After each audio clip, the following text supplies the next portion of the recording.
हमारी धरती पर फैले हुए देश, द्वीप और महाद्वीप करोड़ों साल में नेचर ने बनाए हैं। हर कॉन्टिनेंट अपनी अलग पहचान, अलग सीमाएं और अलग समुद्र से घिरा हुआ है। लेकिन जरा सोचिए, अगर कोई इंसान इन सभी कॉन्टिनेंट्स को एक ही समुद्र के भीतर, एक ही शहर के पास दोबारा बना दे, तो क्या ये मुमकिन लगता है? सुनने में ये किसी स्काई-फाई फिल्म जैसा लगता है, लेकिन ये हकीकत है। दुबई में एक ऐसा प्रोजेक्ट शुरू किया गया जिसे मॉडर्न इंजीनियरिंग की सबसे डेयरिंग अचीवमेंट्स में गिना जाता है, द वर्ल्ड आइलैंड्स।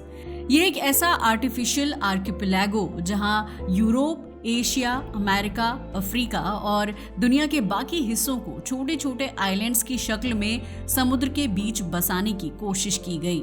ये सिर्फ लग्जरी प्रोजेक्ट नहीं था, बल्कि नेचर की बाउंड्रीज को चैलेंज करने की इंसानी एम्बिशन का सबसे बड़ा सिंबल था। लेकिन सबसे बड़ा सवाल यही है, क्या दुबई इस सपने को सच में पूरा कर पाया, या फिर अरब सागर के बीच बना ये दुनिया का नक्शा सिर्फ एक अधूरा सपना बनकर रह गया? तो चलिए डिटेल्स में जानते हैं द वर्ल्ड आइलैंड्स प्रोजेक्ट की पूरी कहानी। एक ऐसा सपना जिसने दुनिया को हैरान भी किया और कई सवाल भी छोड़ दिए।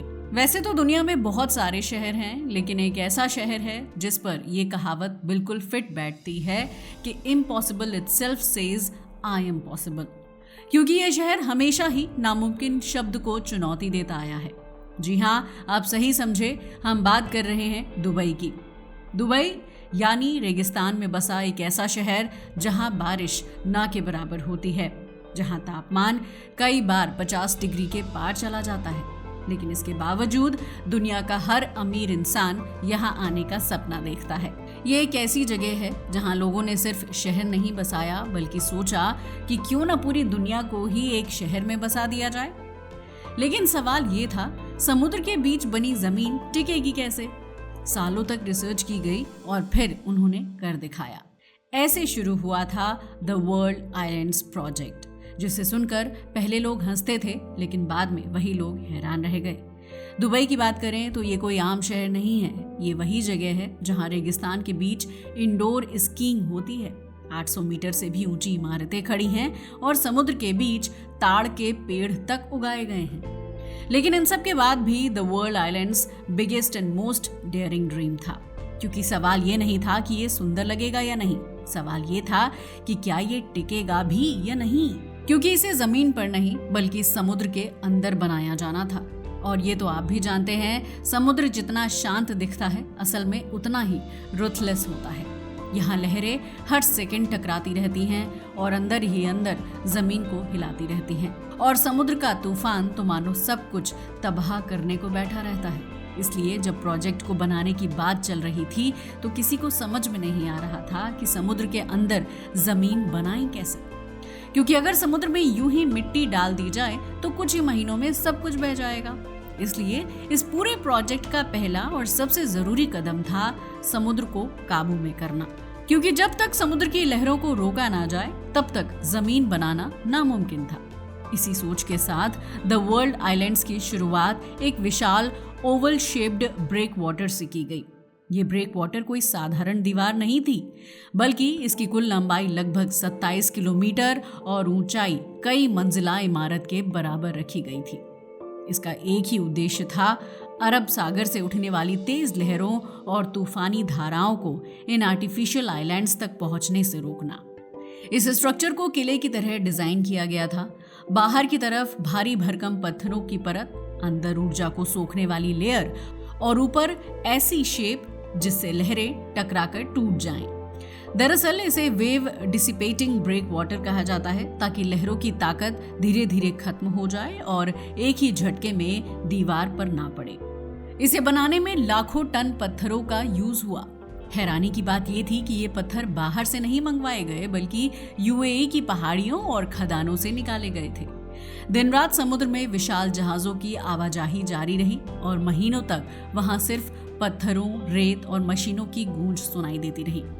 ये काम जितना बड़ा था उतना ही एक्यूरेट भी, जिसका अंदाजा इस बात से लगाया जा सकता है कि हर पत्थर की प्लेसमेंट पहले से कंप्यूटर मॉडलिंग और वेव साइमुलेशन के जरिए तय की जाती थी। क्योंकि अगर एक भी पत्थर गलत एंगल या गलत जगह रख दिया जाता तो समुद्र की धाराएं पूरी संरचना को कमजोर कर सकती थी। ऐसे कई आर्टिफिशियल आइलैंड प्रोजेक्ट्स पहले इसी गलती की वजह से फेल हो चुके हैं।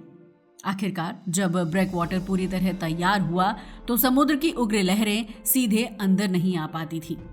ऐसा लगा मानो पानी को कुछ देर के लिए काबू कर लिया गया हो। लेकिन यही वो पल था जहां इस प्रोजेक्ट का सबसे मुश्किल सवाल सामने आया। समुद्र के बीच नई जमीन बनाई कैसे जाए? यहां साधारण रेत इस्तेमाल नहीं की जा सकती थी। समुद्र की ऊपरी रेत बहुत फाइन एंड अनस्टेबल होती है, जो समय के साथ बह सकती है। इसलिए समुद्र की गहराई से स्पेशल मरीन सैंड निकाली गई, जिसके कण अपेक्षाकृत मोटे और भारी होते हैं। इस रेत को ट्रेलिंग सक्शन हॉपर ड्रेजर्स नाम की विशाल मशीनों से निकाला गया। फिर जीपीएस गाइडेड सिस्टम्स की मदद से इसे बिल्कुल सटीक लोकेशन पर डाला गया, ताकि हर आइलैंड अपने फिक्स्ड मैप्स के अकॉर्डिंग साइज एंड शेप ले सके। लेकिन समस्या अब भी खत्म नहीं हुई थी, क्योंकि एक सबसे बड़ा खतरा अभी भी बरकरार था, जिसका नाम था लिक्विफैक्शन।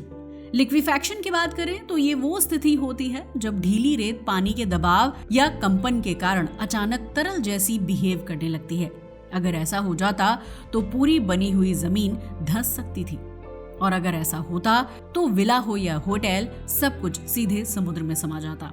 इस खतरे से निपटने के लिए इस्तेमाल की गई वाइब्रो कंपैक्शन टेक्नोलॉजी, ये एक एडवांस टेक्नोलॉजी है जिसमें विशाल क्रेनों के जरिए जमीन के अंदर लंबे वाइब्रेटिंग प्रोब्स डाले गए, जो तेज कंपन पैदा करते थे।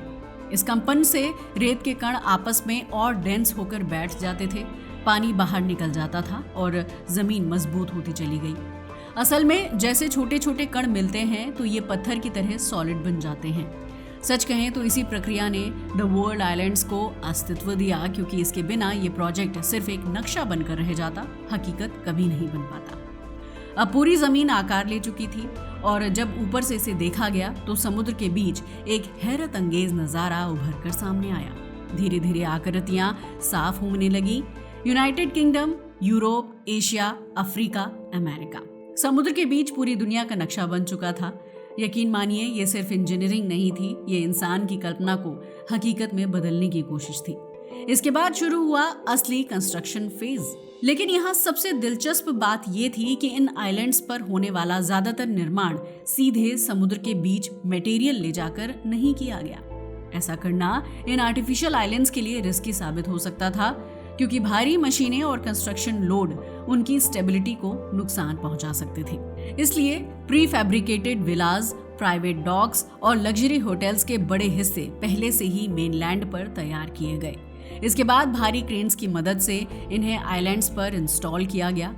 हर जॉइंट, हर वॉल मिलीमीटर लेवल एक्यूरेसी के साथ जोड़ी गई, क्योंकि यहाँ गलती की जरा भी गुंजाइश नहीं थी। आइलैंड्स पर शानदार विलास और लग्जरी कंस्ट्रक्शन लगभग पूरा हो चुका था, लेकिन फिर भी कुछ अधूरा सा लग रहा था। आखिर दुनिया सिर्फ ऊंची इमारतों और महंगे होटल से नहीं बनती, उसकी असली खूबसूरती उसके आसपास की हरियाली और जीवन में होती है। लेकिन अब सबसे मुश्किल सवाल सामने था, समुद्र की इस नमकीन रेत पर जिंदगी लाई कैसे जाए? क्योंकि समुद्री रेत में नमक की मात्रा इतनी ज्यादा होती है कि उसमें कुछ भी उगाना लगभग नामुमकिन माना जाता है।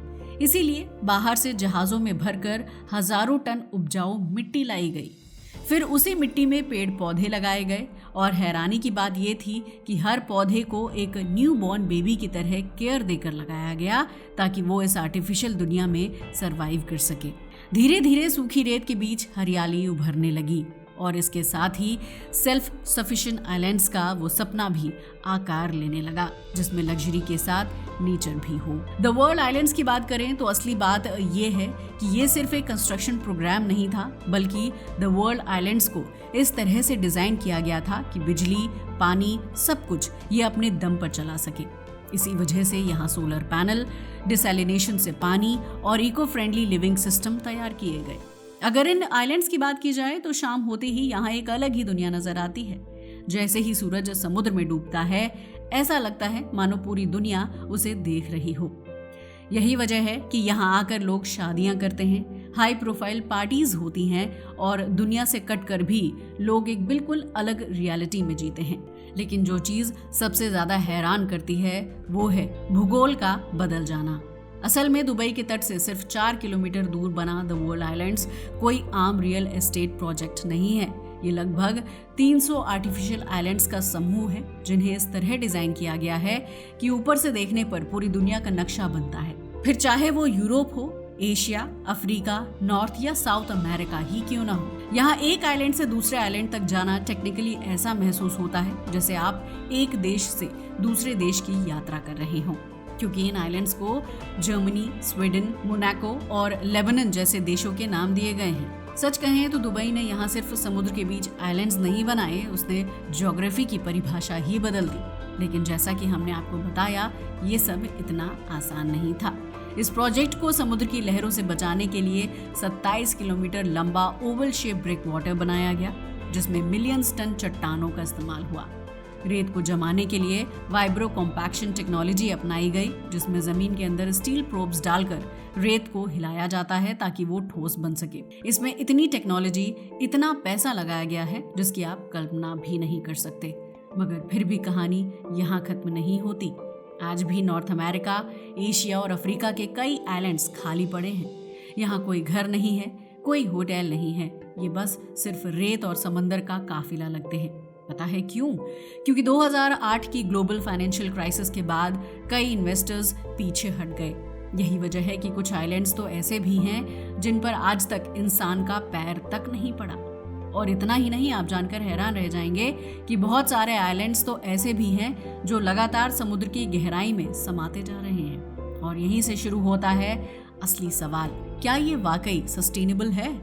समुद्री धाराओं का बदलना, मरीन लाइफ पर असर और लगातार मेंटेनेंस की जरूरत, ये सब इस प्रोजेक्ट को कंट्रोवर्शियल बनाते हैं। इसीलिए कुछ एक्सपर्ट्स इसे इंजीनियरिंग का मास्टरपीस कहते हैं, तो कुछ इसे अमीरों का प्लेग्राउंड भी बताते हैं। बट चाहे जो भी हो, द वर्ल्ड आइलैंड्स सिर्फ जमीन का प्रोजेक्ट नहीं है, ये ह्यूमन एम्बिशन की कहानी है। टेक्नोलॉजी की ताकत है और प्रकृति के साथ एक शांत लेकिन गहरा संघर्ष भी है। ये हमें दिखाता है कि इंसान कितना आगे जा सकता है, लेकिन साथ ही ये सवाल भी छोड़ जाता है, क्या हमें वहां तक जाना भी चाहिए? तो ये थी कहानी दुबई के द वर्ल्ड आइलैंड्स की। अब आपका इसके बारे में क्या ख्याल है, हमें कमेंट करके बताना ना भूलिएगा। आज के लिए बस इतना ही। वीडियो अच्छा लगा हो तो इसे लाइक और शेयर करें और हमारे चैनल को भी सब्सक्राइब करें। जय हिंद दोस्तों।